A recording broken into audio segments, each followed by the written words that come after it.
I can swear in this one. All right, there we go. So I started another thing.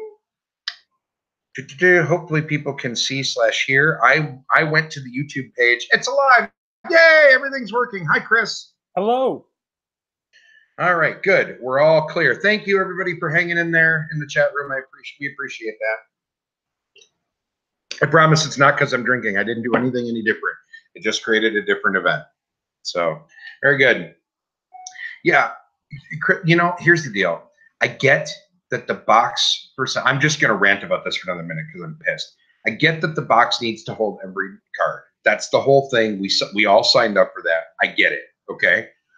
But it's not like Kallax shelving is some greatly kept secret that nobody's ever heard of. Wouldn't you think you'd make your damn game so it fit on the most common form of shelves that every board gaming nerd in the world talks about? Doesn't that feel like that would be a thing? Nobody's ever. Is it just me? So I've never heard of that shelving, if I'm being honest. What? So, I know. So, right. Well, then maybe it's just me. Well, but I'm also from a family of cabinet makers, so we have custom shelving. So what you're saying is that if you got caught going into IKEA to buy shelving, you'd be like disowned from the family. Yeah, all of our shelves that our cabinet shop makes have adjustable shelves. So you can lower or raise them. So this would never happen to a Ray family product. Okay. Yeah, that's fair. All right. It's just dummies like me that shop at IKEA that are having problems. No, I actually kind of love IKEA. I do too. And not just because of the stupid meatballs. Anyway, all I'm saying is that the case is really cool. I just wish it fit on my goddamn shelves. And I don't. That's stupid. All right. I'm better now. Machikoro Legacy. Okay. I'm going to ask you can I ask the lead question? Yep. You start this off because this is your fault that we're going to talk about this. Is it the most unnecessary game invented in the last 5 years, or simply an unnecessary game invented in the last 5 years? First off, I don't think it's unnecessary. I take issue with both halves of that question because I have always wanted to like Machikoro and thought that it was severely lacking, and which is why I like Space Base. If they can take Machikoro and fix it by giving the games a neat reason to exist, what? Why fix it? What is it's fucked. It's broke. Let it go. We don't need a legacy version of it. The game is broke. Fix it. It's not broke. It is broke. No. Why should you ever buy a second dice? You don't need it. Chad? Yes. Do you like Machikoro, Chad? Wow, we got the pretty view of Chad. It's the only game in town. It was pretty cool. It was pretty cool. Now there's so many other different things that do Machikoro better than Machikoro. Okay. But what about Machikoro Legacy, Chad? No. Well, I think y'all just a damn bunch of haters. Like, have you played this yet? Hold on, let me. Fat man reaching. Have you played Megaland yet? No. Target. That's the target only Ryan Lockett, right? Yeah. So pretty much, it's just imagine. Okay, it's Diamant. And then you add Machikoro to the back end, and that's this game. But he does it in a very base manner that it's like grandma could play it. Actually, it's kind of fun. Yeah, it's pretty much a beginning is like a pressure luck. It's supposed to be like these people running around in video game land, and you have the choice. Whether do you want to go on an adventure, do you not want to go on an adventure? You have 3 hit points. If you run into a snake, he removes 2 hit points, and you say, do I want to take the treasures from my adventures and run, or do I want to stay in and get more treasures? If you lose your final hit point, you don't get any treasures at all. And your treasures become a set collection, and then you can buy houses a la Machikoro, but the price for the houses in Machikoro, in the purchasing part is like, they have to be unique items in that set. So if you have an egg and a carrot and a turtle and I don't know, but you get the idea. And you buy this house, and this house will generate revenue for your town. And when your town generates $20 at the end of a turn, that signals the end of the game. So, okay. that's Megaland. But so it's like incredibly. It's one of these games. It's simple to teach. It does Machikoro, I think, better, a little better. It makes Machikoro a shorter game because Machikoro can sort of it can get to a point where it just sort of, and That I agree with. and then this game is probably cheaper than Machikoro. I mean, it goes for Target for like $24 or something like that. Yep. So, and I think last time, what's Machikoro, like a $35 game right now? I mean, I don't know. I don't remember. I haven't bought it in a couple of years. Like I have all the Machikoros, but I just really don't get them to the table anymore because there's stuff like this, and there's alternatives to Machikoro that I'd much rather play. I'd rather play Alia Acta Est or whatever the new version is that they came out with. Things that aren't broken and bad. Mm-hmm. I don't think it is both broken and bad. Oh, it's bad. So here's my beef with this. Rob Davio is a game design genius. And selfishly, and this is purely me being selfish, I want him to work on things that I will enjoy. And I don't care if I ever play Machikoro again. But in the back of my mind, I am not getting Agricola Legacy because this man is working on Machikoro Legacy, and I feel robbed. Well, I will say that, I like Rob. I like JR. JR's worked on a lot of good stuff. And I love JR, and I like Rob. At the beginning of it, I'm just like, no. But you know what? When they have a definitive rule set out for it, I will look at it and therefore make my judgment off that rule set. Yes, thank you. You can be all cool-headed if you want to. I'm not touching it. To be honest, I mean, when I heard it, it was just like, no. No. To be honest, who knows? Who knows what they have going on? I mean, they could have things like, here's events where you start off with a different core set of towns after the game evolves. Maybe an earthquake happens. We just don't know at this point. Yeah, the story is reportedly that they approached Rob Davy about doing this, and he said no. And they approached him a second time, and he said no. And then on the third time, he approached them, and he said, I actually had an idea about how this could work and be really good. So I'm really curious to see what that idea is. But I mean, it could have been they approached him. He said no. They added a zero. He said no, and then he added another. He said you're getting there. And he said, screw it. If I can survive Seafall, I can survive Machikoro. Okay, here's all I'm going to say. And I will freely admit that there is a shortcoming in Bill's logic circuits when it comes to this, okay? Because if you put the word legacy in a game, I'm going to be excited about it. Yeah, I can't help it. I can't help it. I haven't played Seafall, and everybody that I've talked to says it's not great. I haven't finished the Charterstone campaign. I don't want to stick another quarter in you guys on Charterstone. We've talked about that ad nauseum. Gloomhaven, I can't get to the table to save my damn life. I bought Risk Legacy 3 times and never completed the campaign once. Okay?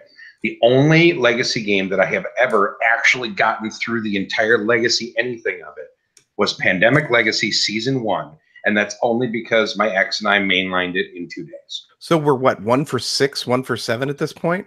Why are we still excited about this legacy bullshit? Except I still love Gloomhaven, and I'm still trying to get that to the table. I have given up on scheduling for Charterstone because it's not going to work anytime soon.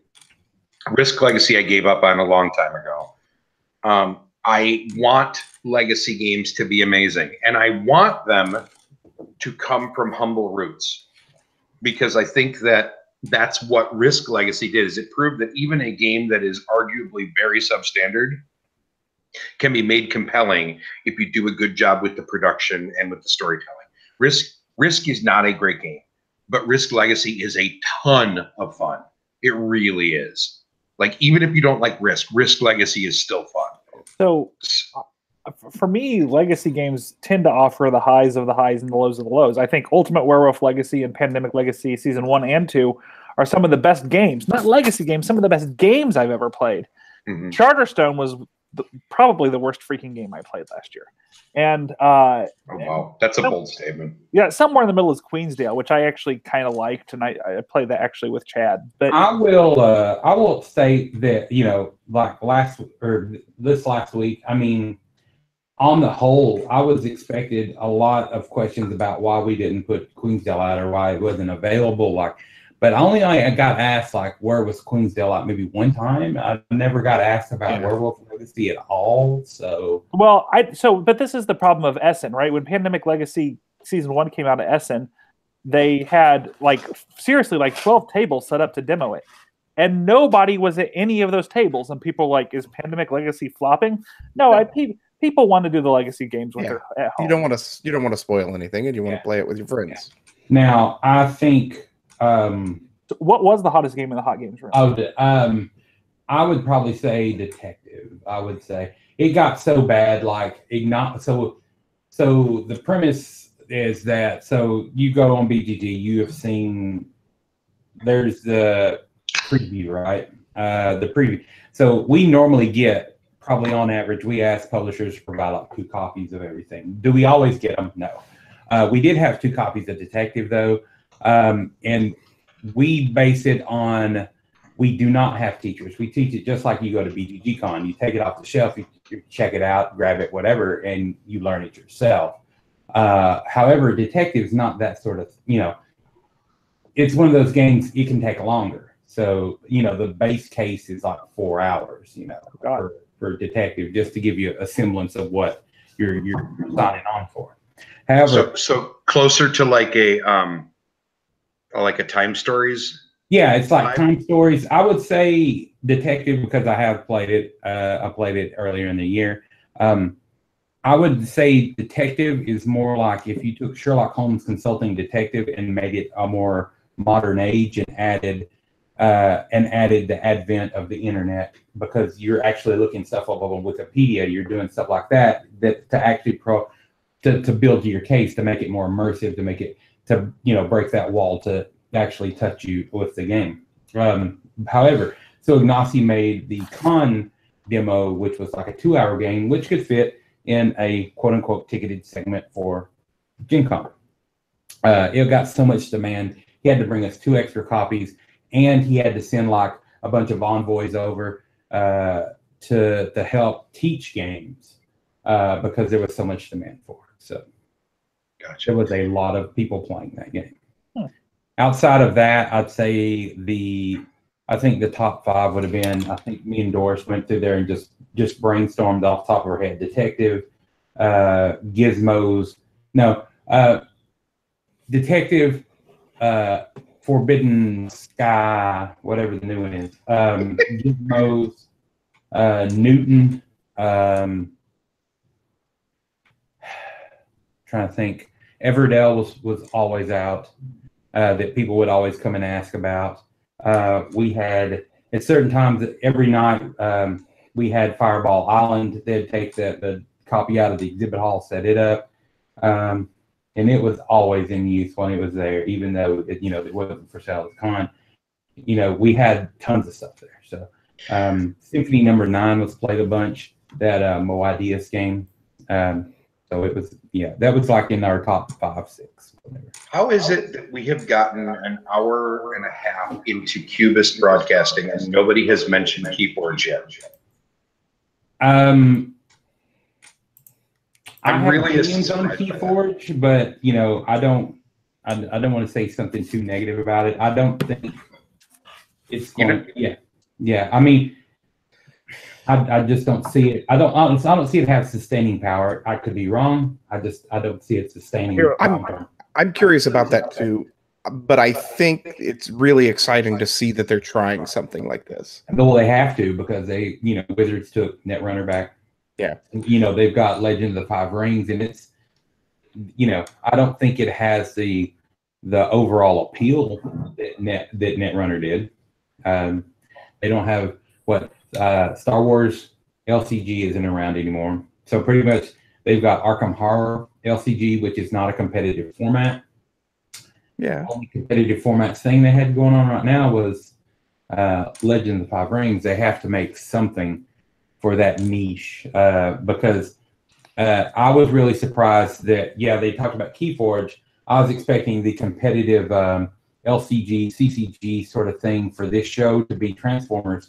I did not see that played quite a bit. Interesting. Yeah, because that was supposed to be a big release at the show, but then again, I was isolated into the ballroom. I didn't get to walk around the floors or the main halls.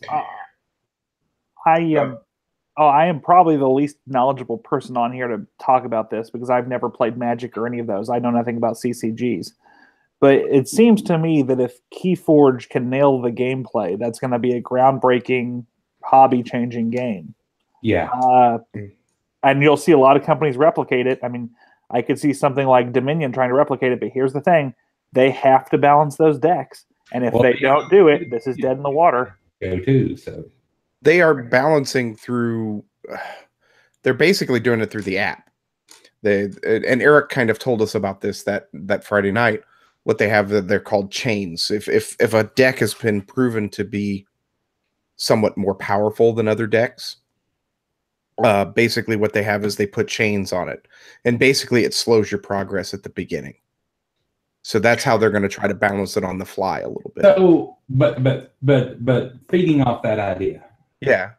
Didn't Richard Garfield already try this once before with that? What was that? That Soul Forge game or whatever? Yeah, I think so.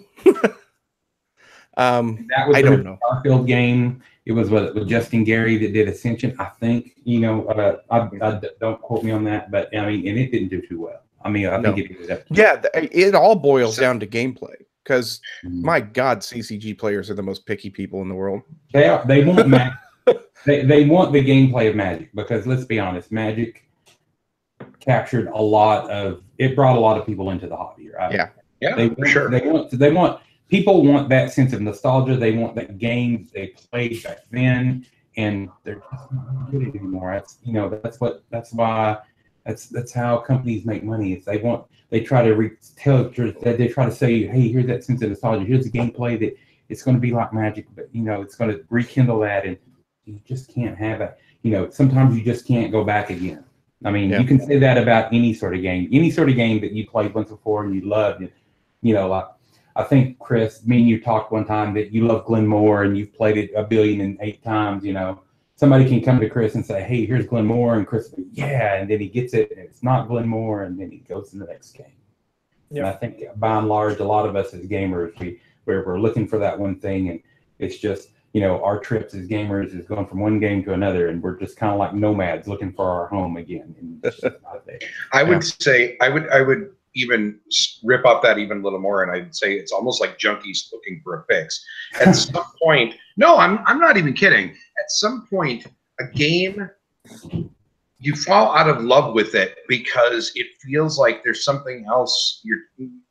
I'm sorry for all the weird references and whatever, and I really hope I don't offend anybody here, but there's this chasing the dragon feel of like, this game doesn't do it for me anymore. I need something else that is more.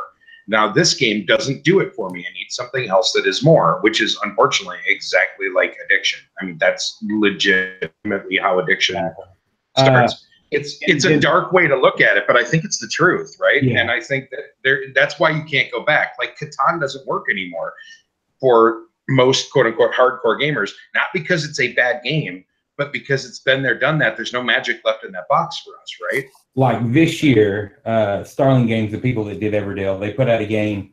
It was a prior release. You may say it's called Archmage. Yeah. And a lot of people that have played it, that I've heard it, has talked about it being like a more strategic variant of Seasons. And Seasons was like it's in my top 5 of all time. I love Seasons to death. I own everything for it. I even got the BGG little replication tokens. I don't know how it's going to work with the insert. Insert's probably going to go away, but who knows? But after reading the rules, I mean, it's not Seasons. It may have a lot of things dealing with magic and cards. Cards are pretty, but in the end, it's not Seasons. There's just not more Seasons out there. So yeah, that makes me a little sad. But I'll play it. I'll enjoy it. For what it is. But just I have to realize that it's not Seasons. I have to enjoy it on its own. So yeah, I mean, going back to Keyforge, what does this mean for? I mean, how did they pull this off production wise? They are making infinite amount of decks that are infinitely different. Not necessarily. I wonder if they went like, you know, when they go to Cardamundi or something like that, and they have like a generated thing. They go through and they just make the cards and they leave the backs blank, and then they go through and they say, because like, you know, when you and I talk, there's only what 360 something. 360 cards is what there are. Yeah, 7 houses, 360 cards. Normal print process for the sheets, and then they'll say, "Here's a deck," and then they just randomly generate the backs, and then run the backs through the process. I mean, that when I was thinking about it, that's the only way it makes sense to me, is that they say, "Hey, here's a sheet, and here's this deck. You know, here we're going to do a random." I really don't know. Maybe it's like print on demand almost. But on a much larger scale. Yeah. But doing it that way, they've had to, if they're going to do an Asmodee size deployment of this game, they've had to have had this on the back burner and had it working, or else they're going to run into the problem they had with the early implementations when they did Destiny and early implementations of X-Wing, where demand is far outweighs supply, and you're just going to lose a lot of people. But that's a given for any FFG release, though, anymore, isn't it? That's kind of their MO for how they build the hype. The scarcity creates a little bit of hype for it. It creates the demand. But I think for Destiny, it really hurt them. It did.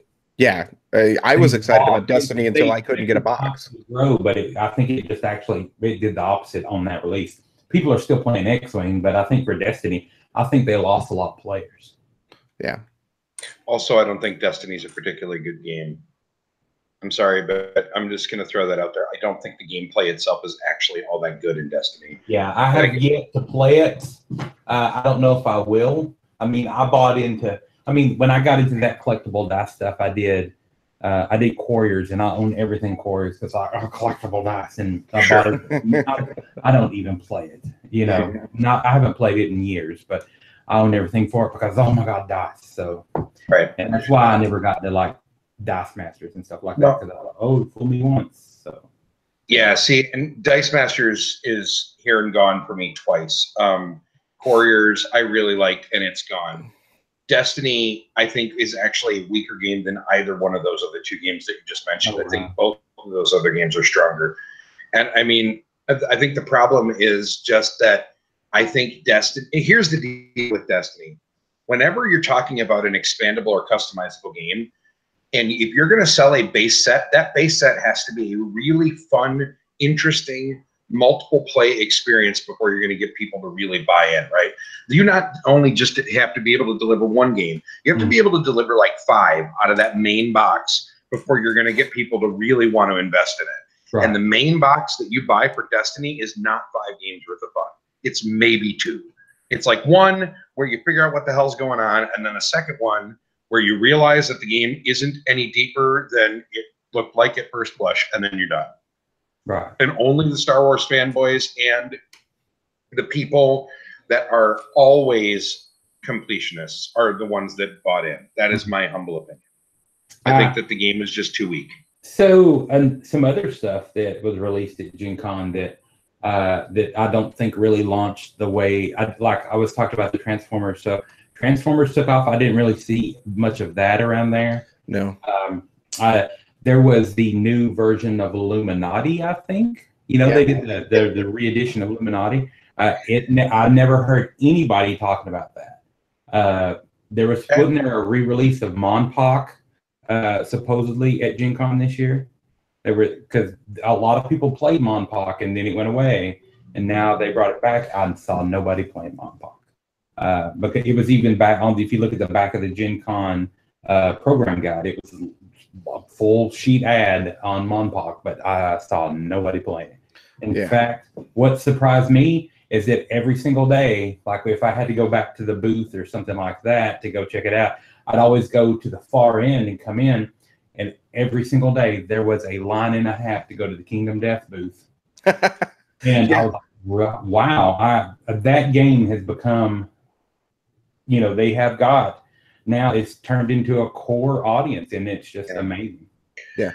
I did a Twitter poll last week. I'm sorry, I'm going to take this on a tangent for a second. First off, I'd like to point out that I think it's great that we haven't done a single F-bomb or fart joke since we went after dark. I'm amazed by that. Good job, you guys. This is way mature for us, and it's a little bit freaking me out.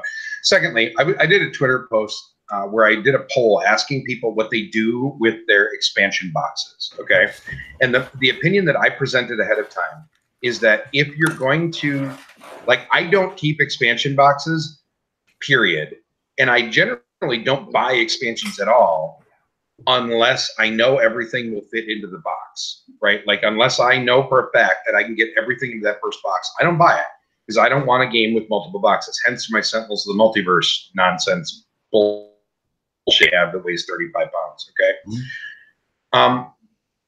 I'm bringing this up because Kingdom Death is a system game.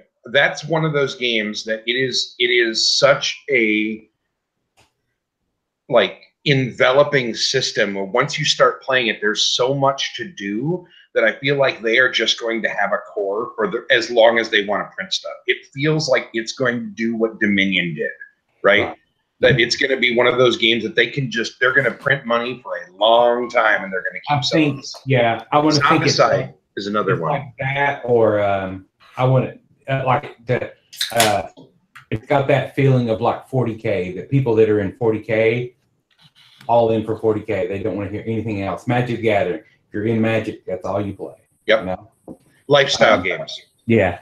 Like I walked out when we were closing the Hot Games room.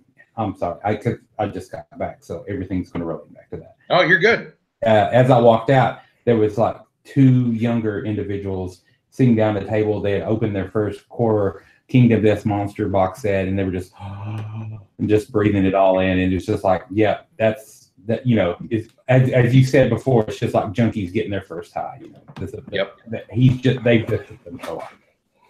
There's like, oh, this is art. Feel the inside of the box lid. It feels like a it's like, okay, that's fantastic. Can you not stroke lovingly the box, please? I feel like that's a bad idea. Don't do that. Yeah. Even if it is linen finished, I just feel like, you know. But getting to your question about expansion boxes, so I was a big proponent of saving everything for the advent that if I ever. The shelves behind you seem to prove that out pretty well, sir. Yeah. Like, see, well, Doris, my wife, if you've never met her, wonderful woman. She is enamored. Ticket to Ride, probably her favorite game. She collects everything Ticket to Ride. But we both just keep pretty much. We had kept everything if it had an expansion box and stuff like that. However, we have also started getting like custom inserts. So like Meeple Realty or something like that. So we have learned, oh, look, we can get this. And then bam. And then when I've started designing stuff, I go, hey, look, I can take that expansion box for Imperial Settlers. Now that I've got that custom insert, I can come over here and go, oh, my game would go, boom, it's perfect. So I just recycle them for my own games. So, or sure. And repurposing boxes, that makes perfect sense. Yeah, and like my copy of Gans is a bootleg copy that I made myself with a thermal heat scanner and stuff like that until the North American version comes out. And I just repurposed the Imperial Settlers Amazonians box because perfect size, you know. Boop, sure. There it is. So the people that make me crazy are the people that keep the expansion in the expansion box next to the base game, which is only in the base game box. So like on your shelf there, is this, all right, so we're going to pick on you, Chad, because you're the one that I can see all your things. You have, it looks like one whole section that is just Ticket to Ride, right? Yes, that is Doris's. That is probably a fourth of our Ticket to Ride collection. Oh, Lordy Lou. Holy crap. We've got everything. Yeah, we have everything that they made for Ticket to Ride. We've got a couple special things that are over in the museum. And yeah. In the museum? Wait, what? You have a museum? Yeah, we've got some like where we keep our really neat things. Okay.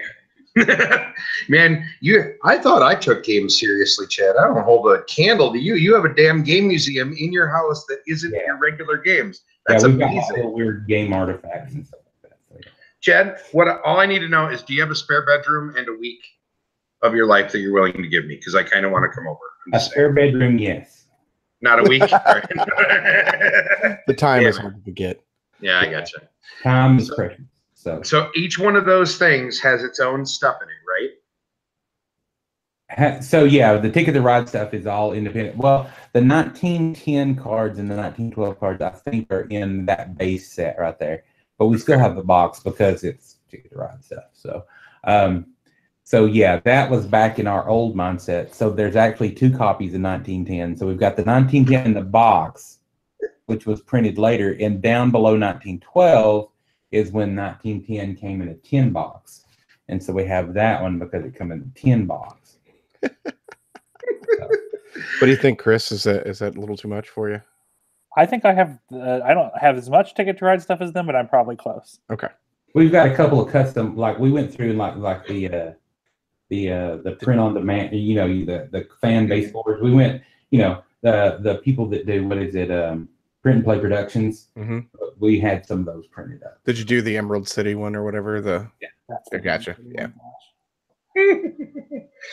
All right. Ben in the chat is pointing out that sometimes the game tells you to add or take things out. It's nice to have a compartmentalized system so that you can take the things out. Yeah, you can take them out and put them back in the damn box that all the rest of the game was in the first place. I try to keep it in the main box, and I get really annoyed when expansions won't fit. Well, I challenge somebody to actually that has. So if you're a Dixit fan, I want to see somebody that has all the Dixit stuff in the main box. That's fair. You can fit 3 or 4 decks in there, but 3 or 4, you can't go, hey, I'm going to just throw everything in the box. Okay. Can't you just sit it underneath the insert thing? Well, you it depends. I don't know. I I haven't looked at it would all Dixit. fit. You'd have to salvage everything in that box with 68 pounds. So it'd weigh almost as much as my Sentinels of the Multiverse, is what you're saying. It may be. I mean, I'm not knocking the game. I think the game's fantastic. I mean, we've got a whole shelf in the gameplay area that has all the Dixit expansions and stuff. But it's just, I don't think you could get it all in the main. Sure, but you could put it all in a box, not necessarily the box, but a box. Like here's a great example. Just call Ulining or go to the Walmart and get a banana box and put it all in or something. Okay, but I meant something a little bit less like screw it, I don't care.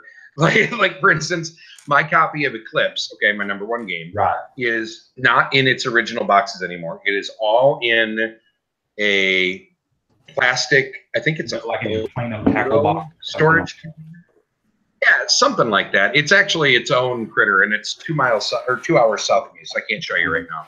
But the regular box hasn't existed for that game in a year and a half, right? It just isn't anymore because it doesn't all fit. And I want it to all be in one thing.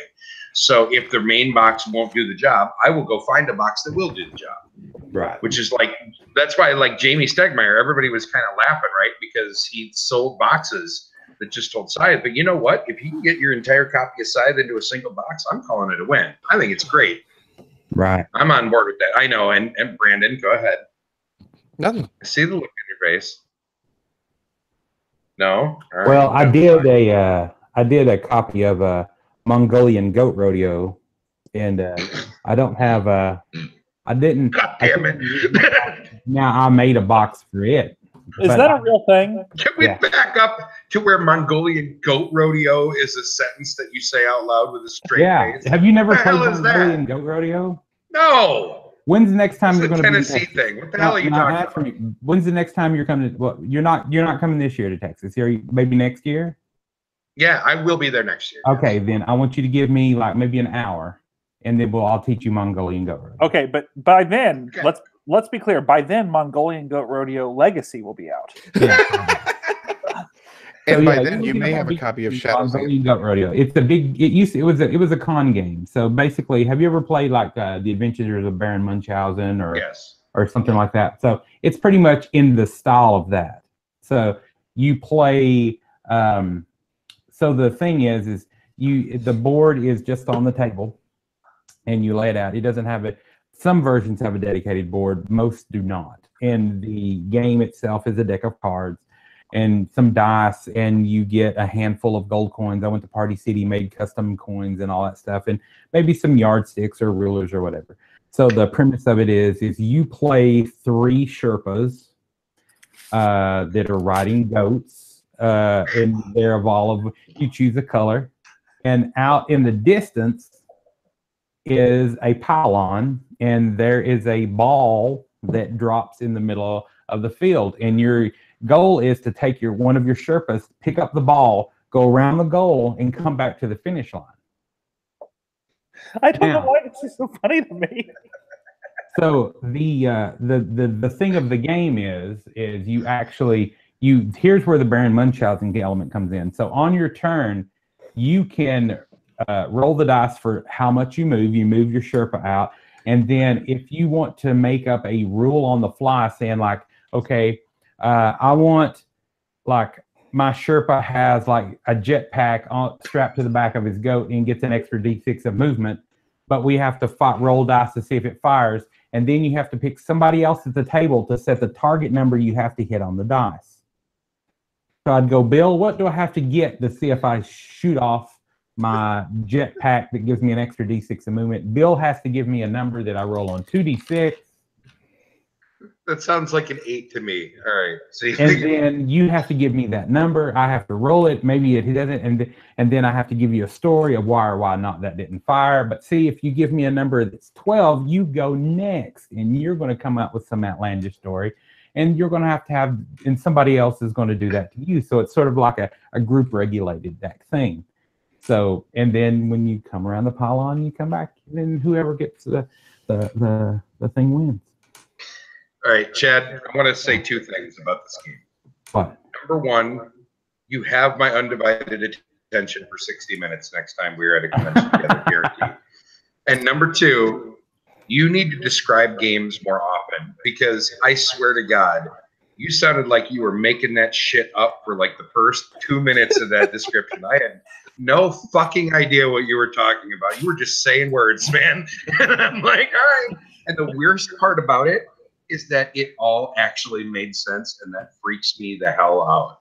Well, like that's what Sherpas do, man. Sherpas. No, that's not. Nothing about what you said makes a damn bit of sense, except for the fact that it's you, and this game actually sounds like it would work. It does work. It's a fantastic game. That's why I made a custom box for it. Oh my God! Is this an actual link for it, Brandon? Yeah. Oh, nice. Yeah, all right. In the database and everything. So yeah. Yep. I was going to ask if this what is it, Mongolian goat herder? Is that what it is? Rodeo. Thank you. Mongolian goat rodeo is a game that required that spare bedroom that you were talking about a while back. But you can play it. Maybe we'll stream it one day. I mean, we've got this streaming room. Maybe we'll stream it. You know, I don't know if you know this, but it's cheap plug time for Bill. I just officially opened up the Extra Life Marathon for 2018. I'm just going to throw that out there. If you want to be an unofficial, if you want to help run part of the stream for it, Chad, I feel like that is an Extra Life Marathon game if ever there has been one. Mongolian Goat Rodeo. Why not? What the hell? But I thought that was like part of BillCon anyway. It was like, because the last time you did like 24 hours of gaming or something. Yeah, and that's what this is going to be again. Same deal. It's 24 hours of gaming, and we'll stream all of it on the channel at varying points. That's part of why I wanted to bring it up. Okay, so it's not. So you're going to go to sleep this year, is what you're saying? I'm not sleeping. I didn't sleep last year, did I? No. No, I did not, and I won't again this year. Damn it! I got this. All right, is it a buy it, play it, or forget it? What, Mongolian Goat Rodeo? Yes. Mongolian Goat Rodeo is a buy it if you can find it. Because Mongolian Goat Rodeo will only set you back probably if you pay over $10 for Mongolian Goat Rodeo, you're paying too much.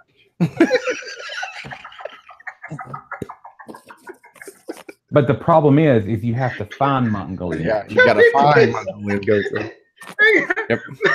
If there's ever been a quote that needs to be on Twitter, it is. That's on T-shirts now. If you are paying more than $10 for Mongolian Goat Rodeo, you are paying too much, with no context required. Yeah, Chad, I'm making a T-shirt for Chad for next year. We're doing that for Chad. Yeah.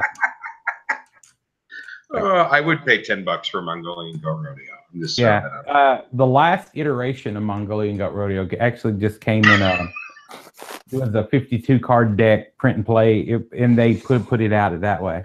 And it just got in a little box. Like I was just walking through the game store. I was like, "Holy crap! There's Mongolian Goat Rodeo." And they only made like 1,000 copies of it, and I was like, "Oh, nobody knows this, so I got to get it." I love that you're surprised that nobody's heard of this damn game. Are you? There are people that have heard of Mongolian Goat Rodeo. Well, yeah, apparently Just because 1,000 y'all of live them. under a rock doesn't mean, I was reading it and I thought, well, obviously I have to go to Party City now, and I got like a big bunch of those fake gold coins. So now everybody gets this big pile of gold coins, and it's fantastic. Oh my God, Chad, you're my hero. That is the weirdest damn conversation. And so much for not having. That was the most unintentionally not filthy but sounded super dirty game review I think that we've ever had on the channel. That was awesome. There you go. Oh, holy crap. With Abraham Lincoln style, yeah. What? Wait, what? That was an old David Letterman joke. It was like 10 things that sound dirty or not. It was like shaking hands with Abraham Lincoln was like number 6. That does. I agree with that. Yeah. Hey, Chris. Yes. Let's get you wound up a little bit. Okay. Was there something that was supposed to be at Gen Con that you were looking forward to that kind of led you on a wild goose chase? Can I tell the story play by play, because it's probably far funnier play by play? It is funnier that way. Yes, please. So, going into Gen Con, one of my 10 most anticipated games, I even published a list in advance, was Shadows Amsterdam, a mix-up between Codenames and Mysterium, 2 of my favorites. They lost that palette. Which we played, and it is freaking fantastic. It is fantastic. They lost the palette. Well, don't spoil the story. Don't spoil the story. Oh, I thought you didn't know. So anyway, it's rumored to be in limited supply. Eric Martin says in his preview there are 500 copies. I'm talking to Chad the night before, and he's like, I think there's only going to be a couple hundred copies. And I'm like, I will get there. So I go with Brandon to the convention hall at 5 a.m. 5 a.m. And Brandon's getting his press pass, and I'm sitting out there, waiting in line, not running. Going to the Steak and Shake. So I go. Brandon gets in the hall an hour early as a member of the press, and I asked that kind Brandon to go pick me up a copy of Shadows Amsterdam. I tried to. And he did. And he gets to the booth and they say, it didn't make it for the con. And I'm really heartbroken. So anyway, I'm still at the front of the line when he tells me this. So I enter the convention, go to Blue Orange, buy some games, then I head over to the Libelode booth, and I'm like, yeah, Shadows Amsterdam. Like, when is it coming? And they say, it should be out in February. No, that was the demoer. Yeah. No, this is the same person, Brandon. I heard this twice that day. And so I go, it should be out in February. Now, Brandon had talked to the people at the actual Asmodee store, and they said they didn't have it. So I just talked to somebody different. So anyway, this is funny, but let's back up a step. Shortly before the show started, the designer of the game tweeted out, he's like, we've got our copies at Gen Con. I'm really excited for its Gen Con debut. And then Libellude is itself also tweeting out that day, we've got the copies at our booth, go get them. But they're not there. And so then we demo it later that day, and it's fantastic, and everybody's just heartbroken.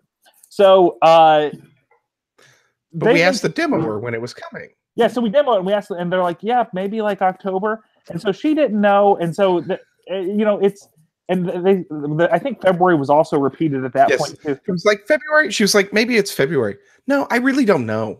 Yeah. So anyway, I'm on BGG throughout the day, and every time I go onto BGG, and I'm not kidding about this, every freaking time I'm on BGG, it's like a banner ad across the top of the page. I don't disable ads. It's like 500 copies available at Gen Con, pre-release before the worldwide release. And I'm like, damn you, Libellude, and your Shadows Amsterdam fiasco. So the next morning, I line up because they're like, it should be here tomorrow.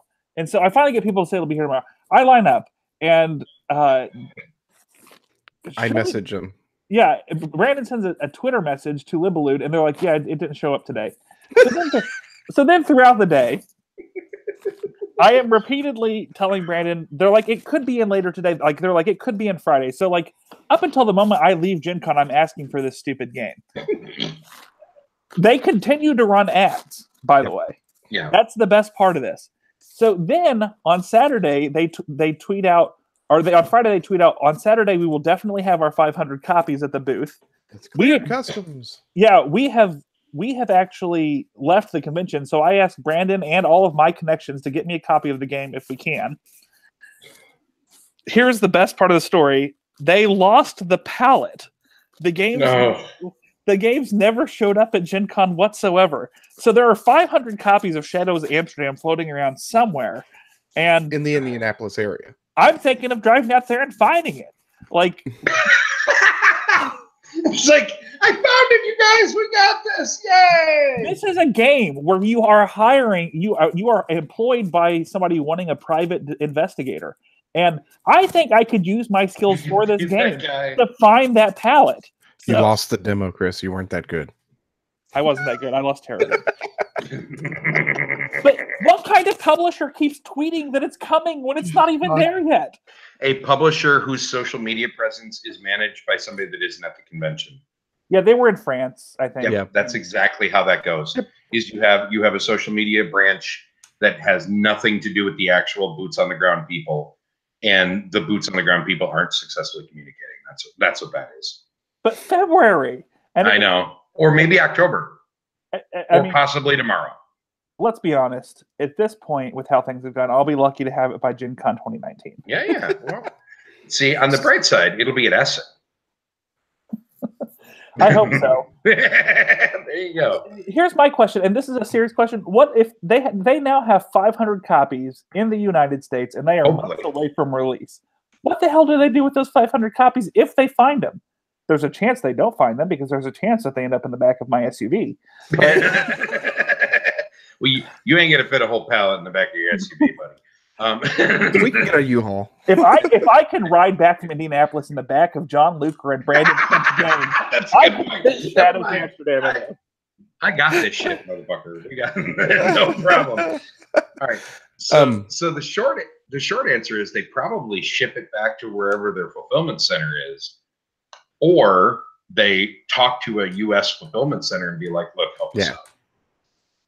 I hope they do this. It ends up in Asmodee NA, and they just distribute it through normal channels. Is what happens. Can I just say that first off, the social media thing does suck, and that's social media fail. I feel like is unfortunately less uncommon than we wish it was. Right? Like I feel like we it's not too bad in the board game media world, but like in general in American business, it feels like there's a lot of bad social media management going on.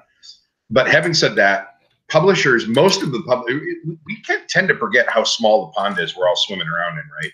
And like a bad weekend like that can tank a smaller publisher. Littlewood is probably okay, because they've got enough money floating around behind them to probably survive this. But can you imagine if that happened to, let's say, if that happened to Leader? Yeah, or Leader. Their copies of Root had ended up. If a pallet of Root went missing, they'd have been screwed. Yep. Right. So, like, the first thing that I always feel is just bad because I know how painful that can be for the pubs. Yeah. Let's talk about games. Let's talk about false scarcity a little bit here. Yeah, I think we got to talk about this. Is this the whole deal where a publisher knows they're going to have 200 copies and they only sell 50 copies a day? Because that makes me want to punch babies.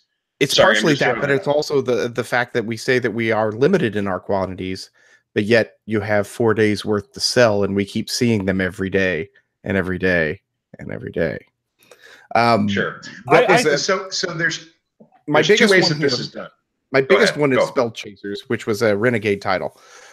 Surprise! It came like 2 days before the convention was here. It's in very limited supply, right? Very limited supply has to be, pretty small considering 120 copies of Railroad Ink a piece, things like that. So very limited supply. You would think we'd like that, right? Mm-hmm. It was still on sale on Sunday. Sure. At the Renegade booth, they didn't have a limited supply of this shit. But here's the thing, right? Like you're absolutely allowed to lie about that. It was limited. It was very limited in that there was a definite finite number of them, and they knew what that finite number was. It was not a very low limit, but it was very limited. Like they were definitely not going to have more printed by the end of the weekend. No, and I think my point is you can do those sort of mental gymnastics to say, well, we didn't lie to you, and it's advertisement, right? Yeah, I hate it. It's bullshit, and I think that I don't like those sorts of tactics at all. So Yeah. it leads to a lot of distrust between me and publishers, though. It So does. I do these nightly blog posts, and I mean, not to brag, but they get read by a lot of people, and like that's like my most popular thing that I post each year, is my Gen Con coverage. And I go around to publishers throughout the day. Brandon saw me doing this, and I ask publishers, I'm like, "You got many copies left, or is this it?" And so, like, I asked Grail Games, "You got many copies of Yo and Yangtze?" Well, they're like, "Well, we've got these, and we've got a few more in the back, but then that's it." And I'm like, "Okay." And like, I feel like that's a pretty clear sentence. Like, I mean, I didn't want to cross-examine them or anything, but apparently on Sunday they still had copies. They still had copies to sell on Sunday. And this was Thursday morning. I mean, it's like these folks are trying to create this sense of urgency, and I get it. It's a competitive business, but like that I don't really consider myself part of the board game media, but like as a media type, like that post each night, like it like kind of pisses me off that they give me false information. Yeah. So. Well, and that's and here's the like. Okay, so first off, I think it's adorable that you're trying to talk about how your blog is well read and then not call yourself a media person. I'm just saying you kind of have to pick one side of that, Chris. I love you dearly, but you're a media person. You're just gonna have to suck it up and deal with it. Secondly, I love you. Secondly, I used to work for MSNBC. I joke about this, but I used to work for MSC. That I was a real media person back then. Hey, shut up, man. We're all real media.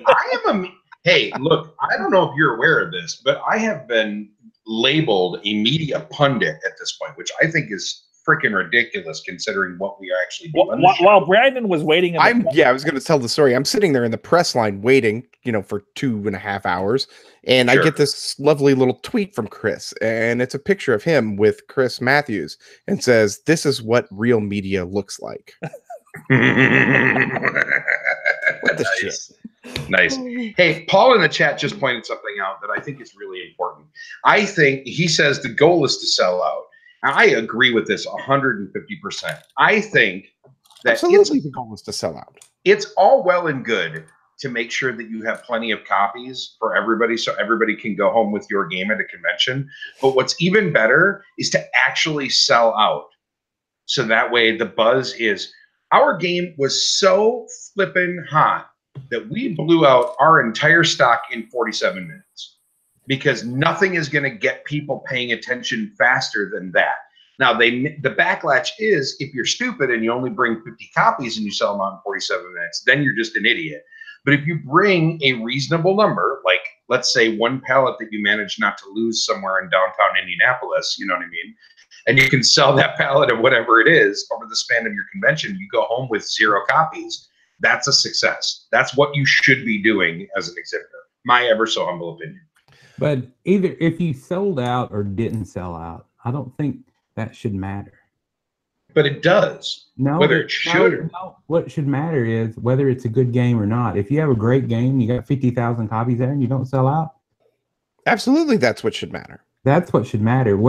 If I have a shit game and I have brought 500 copies and they sell out in 22 minutes, and the end goal is still a shit game. Nobody's going to play it. You want to be remembered. But the goal of it is, and we've seen this is just to sell the games no matter what. Yeah. That's what their goal is. It doesn't have to be. I mean, with publishers like, we won't say names, with publishers bringing 7-8 new games to Gen Con at one time, their goal is not to create good games. Their goal is to sell games. Yeah. At this point. And that's its own problem, right? Yeah. Right. And this is so I'm gonna approach this from two aspects. Okay. First off, as a consumer, I agree 120%. I would rather see 5 great games than 20 average games. And I'd rather see 20 average games than 100 shit games, right? And I don't want to have to wade through 100 shit games to find the 5 great games. Mm-hmm. I agree with all of those things. However, having worked on the publisher side of this for a lot of years, I will say that if publishers can't move copies of games, publishers stop existing. And I'm not saying that that they should intentionally be selling bad games, but you have to be able to release stuff at big conventions, and you have to be able to move copies, and you have to be able to keep cash moving, or else you stop being a publisher pretty quick. Well, let me put this to you. if that publisher does not have the foresight to actually make and publish, or to either make or publish good or great games, should that publisher be in the business to start with? Right. Exactly. But here's the deal. Okay. So Bill Corey Publishing Right. gets off the ground, and I start off with a really good game, whatever it is. I have no idea. Mhm. Okay. And then I don't have a second really good game, but I need money to keep coming, so that way I can eventually publish whatever the next great game is. You have to be able to sell those okay games in the meanwhile to keep the money flowing. That's just the way, unfortunately, that business works. Now, do I deserve to be in business? If I can stay in business, and I would argue that. Now, don't get me wrong, I'm not going to defend predatory sales practices, right? I'm not defending people saying we have a limited supply, so therefore you better get it now, because we agree that that's a little bit shady. But you do have to be able to move copies of games. You just have to keep money moving if you want to stay in business, unfortunately. The fact of it is, unfortunately, you're going to sell games at Gen Con. not necessarily. Be sold at Gen Con. I can speak from personal experience and say that there are a lot of publishers that get exactly one Gen Con in their belt and then don't exist again. Then maybe they shouldn't be at Gen Con spending $2,000 for a thing to try to sell said game. I agree, that isn't but good. But the problem is, 30 seconds ago, we said you're going to sell games at Gen Con. You are going to And sell the games. Not You're gonna necessarily sell what you think you're going to sell. Right. My Not point is, necessarily what you think you're going to sell or what you think you should sell. right. I guess all I'm saying is that it's a trap, right? Like we talk about these games as if you go to Gen Con, you're going to sell games. That's not necessarily the case. No, it's not. Something. Maybe, but maybe not. It depends on if your booth placement sucks. If you know what I mean? If some other game is near you in the aisle that is amazeballs and steals everybody's attention, so that way there's never room in front of your booth because all there is a line. I have seen publishers get crushed through no fault of their own just because of bad circumstance. It happens a lot. So, Chris, I'm sorry I stepped on you and I didn't mean to. Go ahead. No, this is an honest question. Is Gen Con profitable for most publishers? Because between the cost of...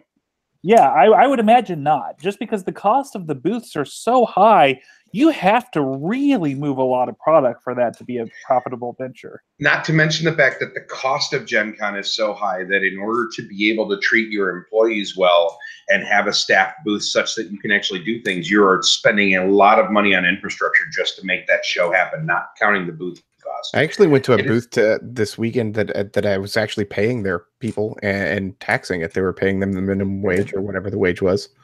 And they were submitting timesheets and everything for tax purposes. Yep. That's the way it should be done. I agree. It's almost never the way it is done. No. I can count on one hand the number of publishers that I am aware of in all of my years of doing this that actually paid their people. It was Lone Shark who was doing it this time. Sure. Ironically named. I worked for one of the for a gaming accessory company, and we'll leave it at that because I don't want to out them, that paid very generously for all of their staff that works at their booth. And they did that knowing full well, and I was actually on great terms with the owners and I had a lot of really personal conversations with him, and he said straight up to me a number of times, I lose my ass on this convention, but it's worth it because this is where we belong.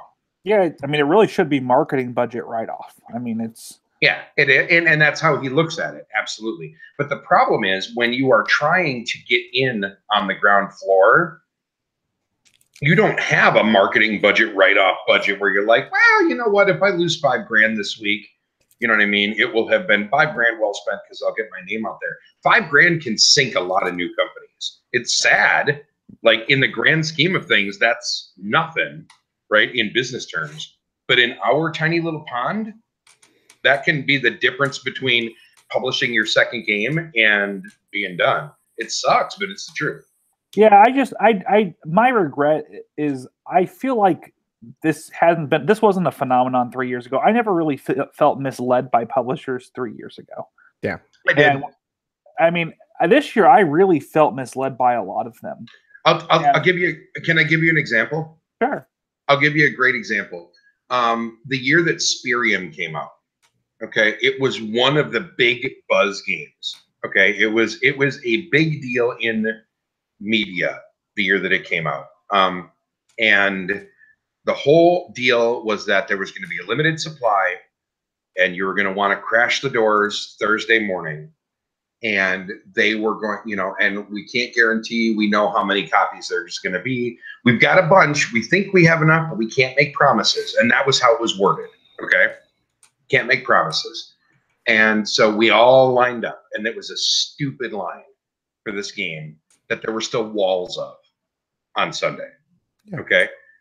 This has been going on for years, and I get it because it is an effective sales strategy. It is, however, the ethics of it are arguable, is all I'm going to say. And I feel like a huge hypocrite for this, right? Because like Teespring, the website that we do our merch through for the Cubist and I use for my karaoke business, does things in campaign format where it says on the website, you have 4 hours left to order this before the campaign ends. Yeah, but what it doesn't tell you is on the back end, the campaign is going to renew itself as soon as this first campaign ends. It'll start over with a new campaign. I can't make the website say something else, right? Yeah. It uses that same mentality, which sucks. Paul, you are awesome. Thank you so much for joining us. One last thing that he said, publishers sell games through distribution, con sales are just advanced sales to get your product on the radar. I agree with that 120%. It really is just marketing. But the problem is that smaller publishers don't know that and don't have the budget. See a lot of these big publishers pushing a lot of product. Yeah. And they are selling a lot of product. But they're also paying for a larger booth and more people in it and more hotels and whatever. I think that the scale actually ramps up pretty If it wasn't profitable, they wouldn't do it. That's long-term profitable. Short-term profitability, they always lose their butts. Yep. Yeah, and the one thing I noticed at this show, and I mean you see it at every show, but specifically at this show that really irritated me is that there were so many Cards Against Humanity knockoffs, party games that are just bullshit, or that actually had the word bullshit in the title, or some derivation of poop or some garbage. There were so many of them this year. And I'm just like, these people don't need to, you're not helping anybody. I mean, you can tell they're it's the equivalent to, when you get on the interstate and right before the exit, it's the guy that's selling rip-off T-shirts or something like that. It's that guy. It's just like, he's just there to make a quick buck and see if he can get in and out. And it's just like, you're not helping anybody. Yeah. You're just getting in the way for people to find good games. Mm-hmm. But you know what else they're doing? They are not spending any effort whatsoever on design, right? Exactly. Well, that's what I'm saying. I mean, it's so bad in general, and that's basically what I'm talking about. It's like there's so many publishers out there that are just trying to, hey, we're using crappy sales tactics, or I'm going to use this, that, or the other. It's just, they don't deserve to be in existence. That I hear somebody out, we're just trying to survive. Well, the thing is that maybe you should get a day job. Maybe this isn't, like, yeah, I mean. The problem is for a lot of these folks, like, yes, maybe by me tweeting or posting at night that they had limited copies or were going to sell out, maybe they got a few extra sales this time. But the thing is, I will probably never trust them again. Yeah. And I will not cover their games at a future convention. Yeah. Like I will be very honest. I have a blacklist of publishers that I just simply will not cover at conventions because they've lied to me or they've misled me. And that's the punishment for that. It's the short game at the expense of the long game. And I think, go ahead. I'm sorry. How disingenuous is it? We had a company in there that was actively on Twitter telling people to run to their booth for this game that was in short supply when you could buy half of their titles at Target already. Yeah, it was bizarre. Like some of the hype efforts by publishers. Now, granted, most people that attend Gen Con are not that well informed. They don't go visit Target right before they go to Gen Con.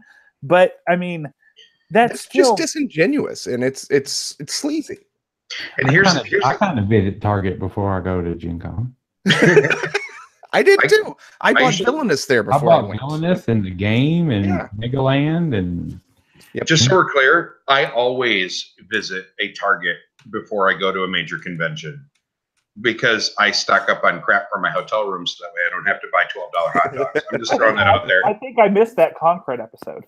Yeah, no, that's always a thing, dude. I have always done that. And a nice Concrete reference, by the way. Well played. No, Ben, we're not even going to ask Chris to talk about what publishers are on his blacklist because that way lies madness, and we don't. Yeah. So No, that's fun. I would no. They're mostly under the Asmodee label. Yeah. Well, isn't everybody? All right. I want to throw something. I want to throw something else. It's pretty big. For the record, I have a blacklist of game publishers that I won't spend money on too, for my own reasons that are not necessarily related to Chris's reasons. But I think we all sort of have those, right? Like I feel like every gamer has one thing where they're like, I'm just done with this thing, right? Yeah. Like this is not a thing I'm ever going to do again. Like apparently anything named Machikoro for you three stick in the mud, which is fine. Whatever, bunch of haters. I'll take a look at it. I'll take a look at it. I know you will, Chad. That's why you're my boy. I love you. In the All grand scheme of things, there are just too many damn games. Right. And this is what I was going to call back to. Thank you. I'm sorry. I'm jumping in here for a second because I meant to say this 5 minutes ago. The reason I think that we are seeing manufacturers resort to this kind of sleazy bullshit is because the signal to noise ratio is so high right now that they are just trying to be heard. And the more outrageous you are, the more you get heard, even if you're full of shit. I would just like to point to Alex Jones at this point as a guy who nobody in their right mind believes in the world. Chad, are you an Alex Jones guy? I don't know who he is.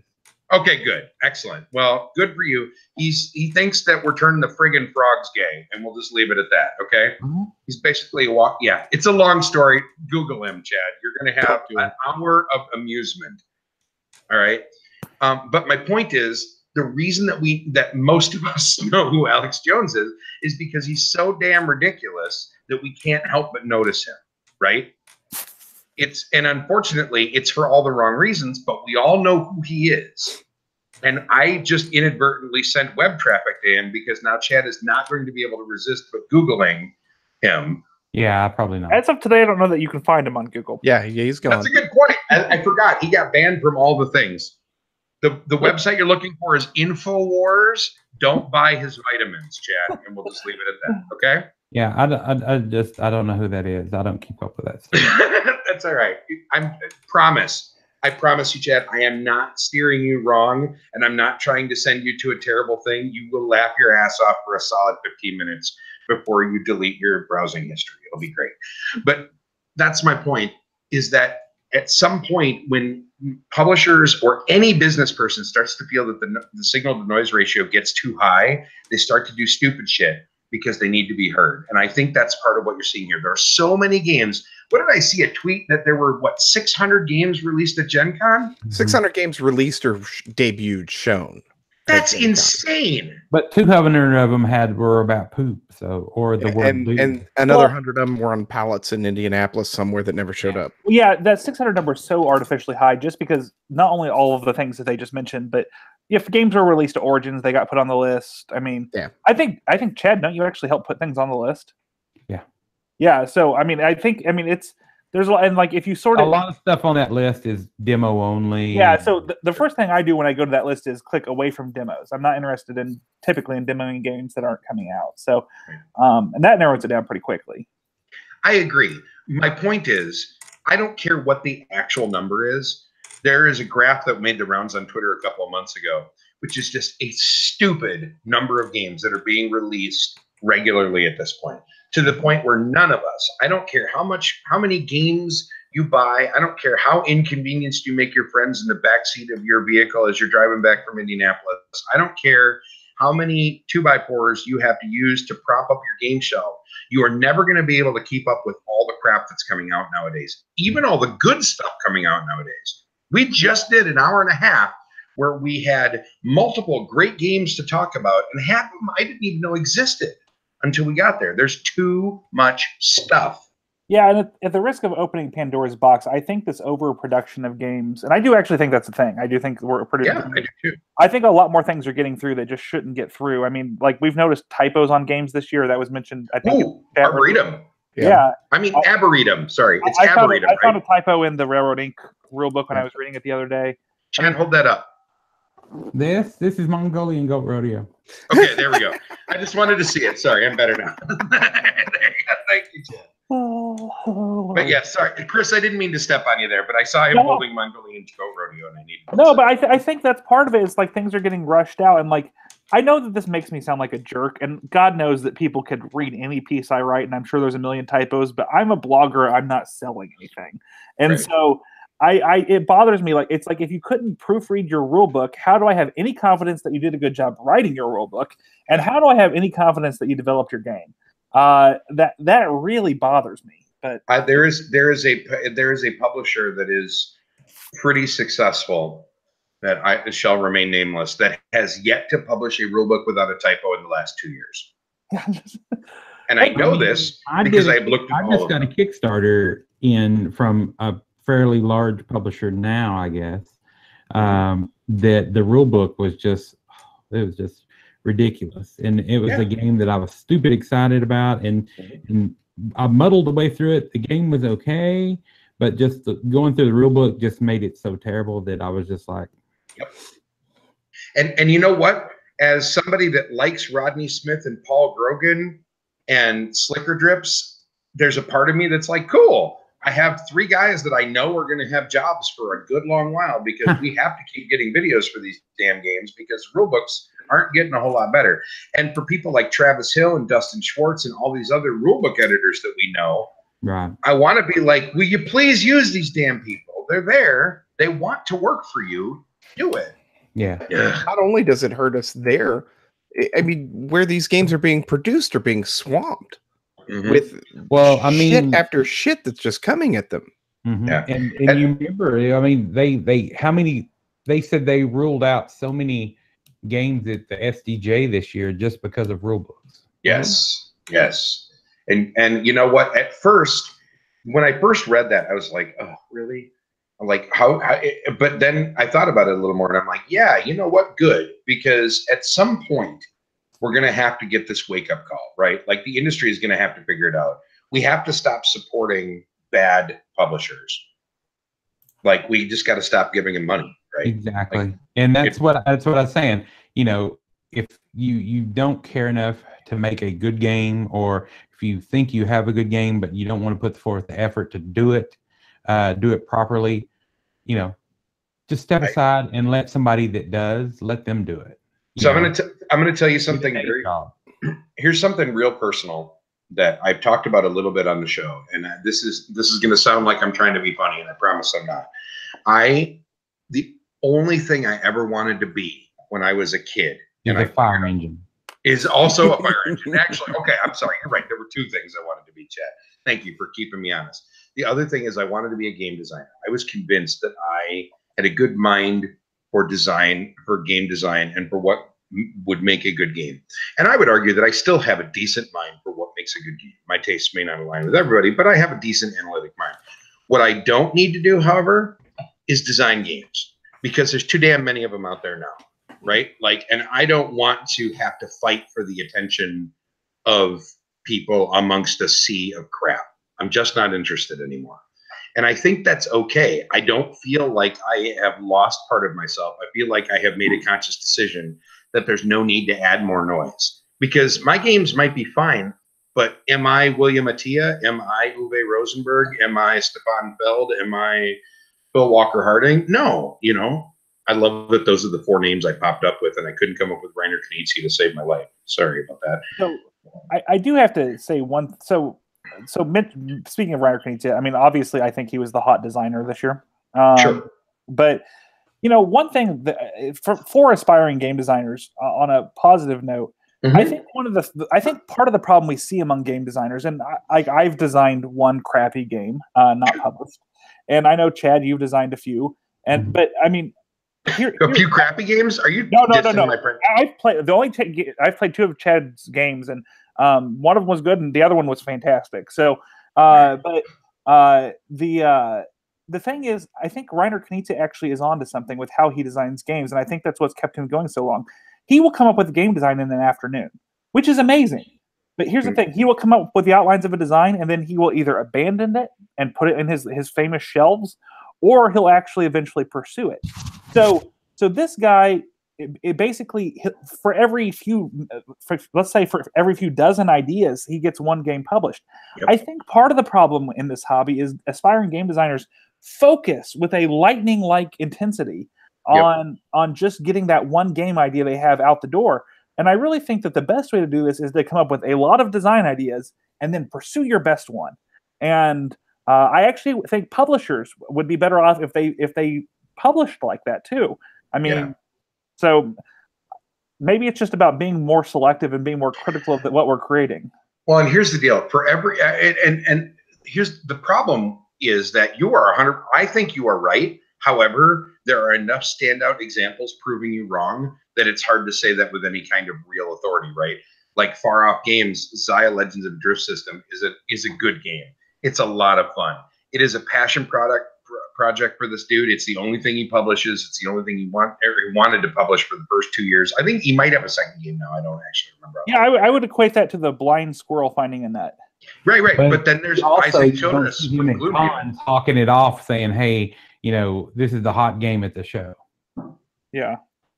Yeah. He stays at home. He does Kickstarter. He's very meager, and he puts out his product. Right. He's not. He's not there, blowing a horn and throwing on Twitter, "We got 6 copies left," or "This is the best show." Oh yeah. Well, first off, and the man has a day job. Nice job bringing it back around to the original point, Chad. That was well done. You should host a podcast. I hear you pretty good at it. Secondly, I agree with you. And you're right, and that's a really good point. Like I'm definitely not comparing him to the ethically dubious folks that we were talking about in other realms here. I'm just saying for every designer that embraces, because what you're talking about, Chris, is fail fast, right? That's the theory is that if you're gonna try it, and if it's bad, be willing to let it go and move on, and that's a very common business practice that I think is a really solid one.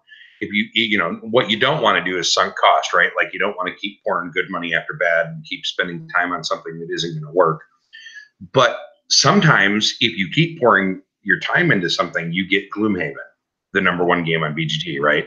Or you get Zaya, or you get any of these other passion project games that are just ridiculous. And you're like, well, you get the potentially not existing Donald X Vaccarino Delu, whoever the hell he is, person that created exactly one game worth of shit in his entire life, right? Oh, and Kingdom Builder.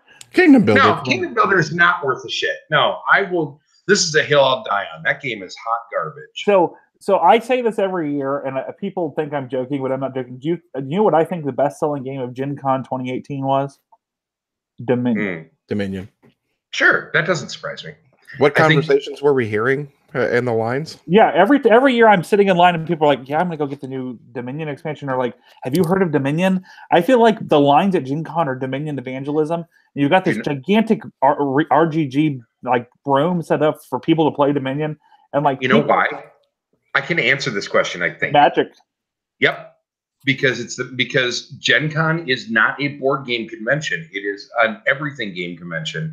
And Dominion is the game that brings TCG and CCG gamers into the rest of the hobby. I have no empirics to back up what I'm saying, but I just suspect that if the cool stuff and RGG sales of Dominion, I bet they dwarf the sales of most games at that convention. I gotta bet Catan is still a huge seller for them. Surely, yeah. It's like I said, you ever played Twilight Struggle? It's nothing like it. It's nothing like that. so one more thought. I forgot to use that this weekend. A positive thought about Gen Con. I haven't really had many games I hated. Now, I occasionally, and I hate most games, if I'm being really honest. But of the crop of games I've played so far, I've actually been pretty impressed. I don't think there's anything that's like dazzling me. I mean, other than Werewolf Legacy, which is one of my few tins of all time, I don't think there's anything like dazzling me. I don't think like Blue Lagoon is going to change the world, but I do think we had a set of solid games this year. I've got a blog post that's going either tomorrow or the next day, but I kind of mentioned that there is no standout, but there are a lot of good quality games. Nothing that's going to break the mold, nothing that's going to change the world. But there are good games. Even as somebody that didn't go, I will say that there are 2 or 3 games that I've heard about that I do think are going to be game changers long term. Yeah. I would argue that I think Root will be. because I think that this is I really do, and I think this is because Leader has figured out the mistakes that he made with Vast and has created a truly asymmetrical game that is going to win a lot of people over.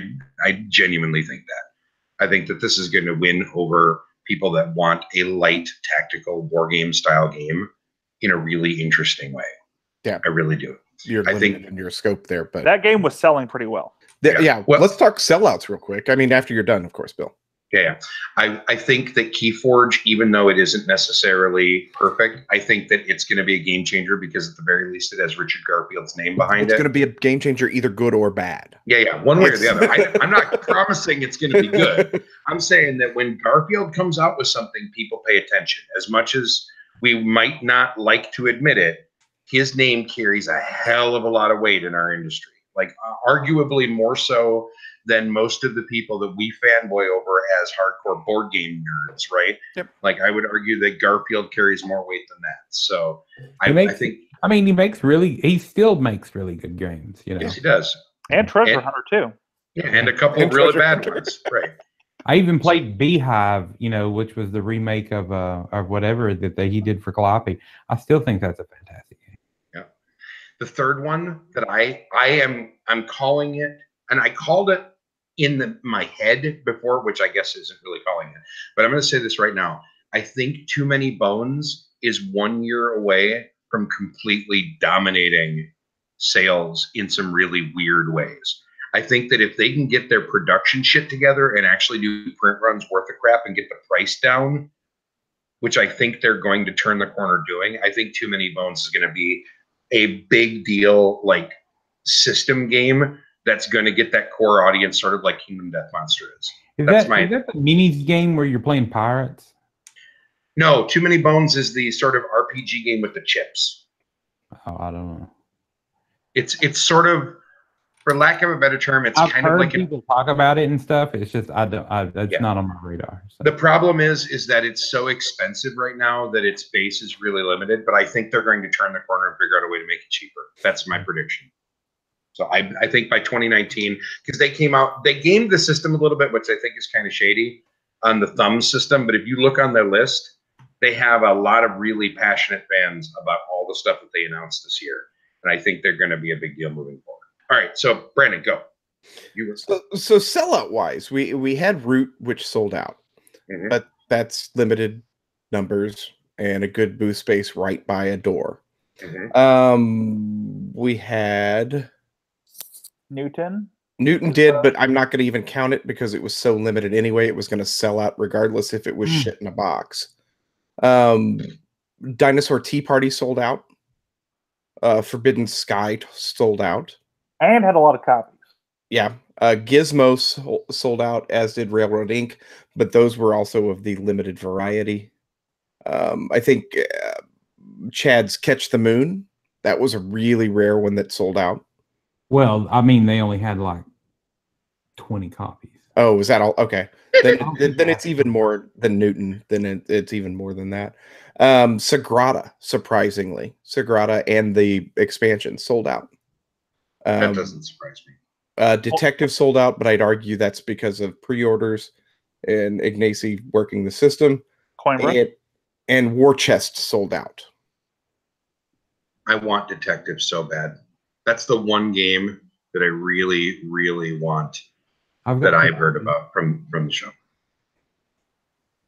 Yeah, I think there were a lot more sellouts than we just listed, but those are the big ones that I found. Some publishers actually did a pretty good job, and I thought this was, for publishers that do this, I'm always really sort of impressed of getting extra stock shipped in. So it's crazy expensive. Yeah, but for some of them it was worth it, and I mean, sure. Did Ted sell out of anything? No, but what happened with them was they thought they were only going to have 300 copies of Ultimate Werewolf Legacy, but then their big shipment came through. Okay. Gotcha. And I know I got Werewords Deluxe in the mail. I didn't even see it for sale, though. I was really disappointed in that when I got the punch when I looked through that. Through Werewords Deluxe? Mm-hmm. Oh gosh, why? It's just alternative art. It's not. I was expecting a deluxe edition. Well, there are extra rolls in there. There are more rolls, but yeah, it was a very kind of misleading campaign. Yeah. He We'll should have leave it at called that. it Ultimate Werewolf. That's what he should have called it. Yes. Ultimate One Night Werewolf, or Werewords, rather. Sorry. Yeah. Yeah, I mean, I would bet they sold their I'm pretty sure they sold their 300 copies of Ultimate Werewolf Legacy. I'm sure that their extra shipment helped them out. I don't know if they sold out by the end, but Yep. Blue Orange still had copies of Scarabaya, Age of Giants. well, sure, Blue they had to Lagoon. have. They were on freaking Amazon before the end of the Yep. convention. Yep. They were reported to be in short demand at the start. Oh boy! of the Yeah, convention. here we go again. Here we go. Who else was on there that was short demand that didn't sell out? There was somebody. One last topic, if you have time, Bill. Yes. What do you guys think of this? And I feel bad that Paul left, but what do you guys think of the Stronghold Indie merger? I have no opinion because I honestly don't know much about it. I mean, those are two publishing houses with some pretty brilliant people, and combining forces, I think, could be lead to some really cool projects.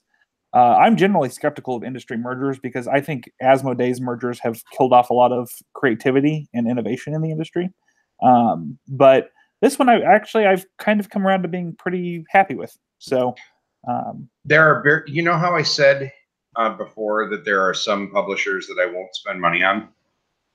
There are also some publishers that I have a little bit of fanboyness for, and Stronghold is kind of one of those. Yeah, they do some good stuff.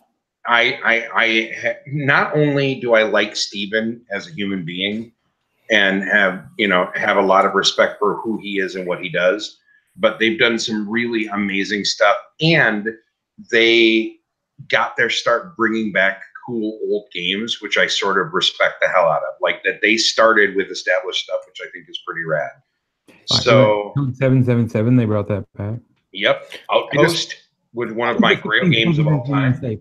I just kind of wonder if they got together and they bonded over shitty component quality, and that's what brought them together. I will say that I do wish that they did a little bit better job on a couple things, but I know part of it, right? Like Terraforming Mars, the cubes suck, but they had everything made in the USA, and that was the thing that he really wanted to do, right? So, okay, all that tells me is that our manufacturing process. So I'll catch you guys on the flip side. So, Chad, you are the Chad. best. Thank you very much, Chad Roberts. You're awesome, Chad. All right, boy, he was like, yeah, I really got to go. So, yeah, I cut Steven a little bit of slack for that, but that's only because I know what his mission statement was. That's all I'm saying. Yeah, I think that was one of the more significant news items for the industry during the convention. But yeah, sure. But I didn't know anything about it because I've been out of the loop. I'm working way too stupid much lately. Yeah, I think Machikoro Legacy stole its thunder. So to grow our business, we must acquire mind share via increasing visibility of our brands, additional customer focus, and hiring new talent. This merger will do exactly this. Sorry, I'm reading Bonacor's press release. Yeah. So basically, he's straight up admitting that he's buying brains. I like it.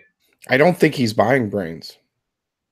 I think Indie Boards and Cards is buying something. Oh, well, that works. And I don't think for 1 minute. As a former mergers and acquisitions attorney, I'm kind of suspicious of this actually being a merger. But that's what I'm curious about. So, I mean, do you feel this is like Mayfair merging, quote unquote, merging with Lookout? Right? Yeah, it made it sound like Indie bought Stronghold, Yeah. but Steven still is. I mean, apparently they're going to maintain them as separate brands.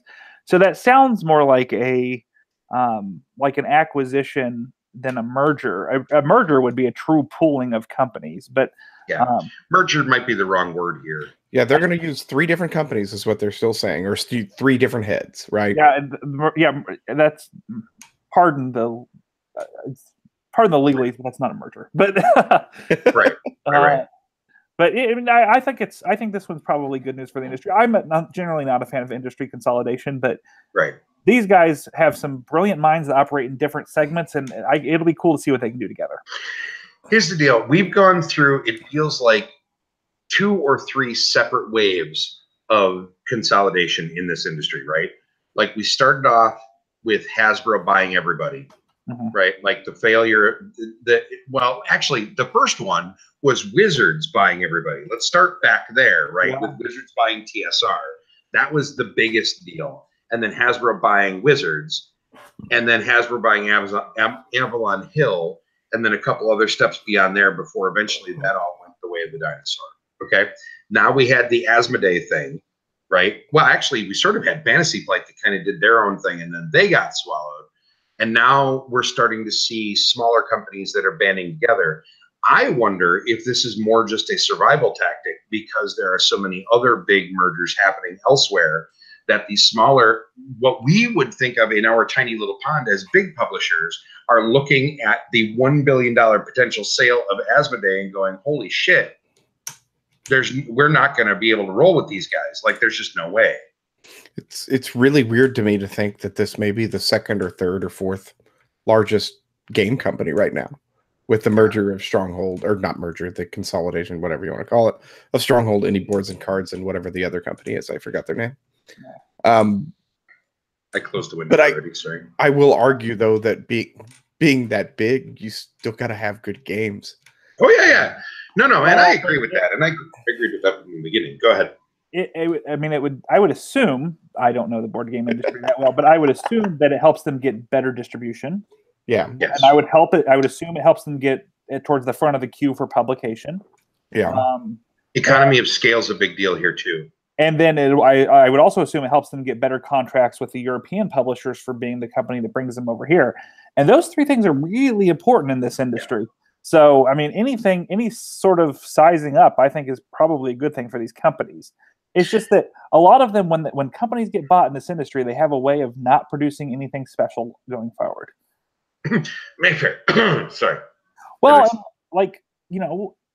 I love a lot of the companies that have been bought out in recent years. I loved Days of Wonder, but what has Days of Wonder done since they got bought out? And I loved,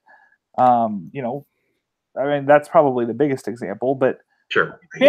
Fantasy Flight's still producing some stuff, but sure, but they're producing the same four things, right? You could argue that everything that they're doing has really narrowed down into a laser focused product line style approach versus I'm going to publish 20 games. What they're doing is they're publishing 20 products for 4 games, which is much easier to do.